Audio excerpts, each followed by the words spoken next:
ইয়াৰ আগৰ ভিডিঅ'টোত আপোনালোকক দেখুৱাইছিলোঁ এটা চাইডে ইফালে OPD আছে আৰু এইফালে হৈছে IPD। আমি বৰ্তমান এতিয়া IPDত গৈ আছোঁ কাৰণ তেওঁ IPDত আছে, প্লাষ্টিক চাৰ্জাৰী ডিপাৰ্টমেণ্টত।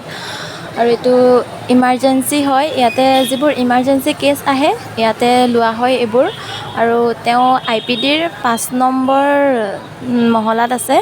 আৰু এইফালে নতুনকৈ এইফালে বিল্ডিঙো বনাই আছে, এইটো ইমাৰ্জেঞ্চি হয়। মই ইয়াতে গৈ আছোঁ আৰু যাবৰ বাবে চিৰি আছে। চিৰি ইউজ নকৰোঁ কাৰণ লিফ্টতে যাওঁ, বহুতখিনি চিৰি বগাব লাগে, ইমানখিনি বগোৱা মানে ধৈৰ্য নাথাকে কাৰণ 5 নম্বৰ তাল্লাত যাব লাগে ন, সেইবাবে লিফ্টত গ'লোঁ। আৰু এই লিফ্টৰ পৰা মানুহবোৰ নামিছে, লিফ্টত গৈ পেলাই পালোঁগৈ মই। আৰু ইয়াতে দেখিছে চিকিউৰিটি মানে ৰখিয়ে থাকে। এইটো হয় প্লাষ্টিক ডিপাৰ্টমেণ্ট। আৰু আমাৰ ইয়াত মানে প্লাষ্টিক ডিপাৰ্টমেণ্টত 30টা ছিট আছে কেপাচিটি ইয়াতে থকা। আৰু এইফালে ৰুম আছে, এইটো এটা হয়। আৰু এইফালে আমাৰ ইয়াত আছে 3 নম্বৰ ৰুমত প্লাষ্টিক ডিপাৰ্টমেণ্টৰ। এইজন দেখিছে শুই আছে।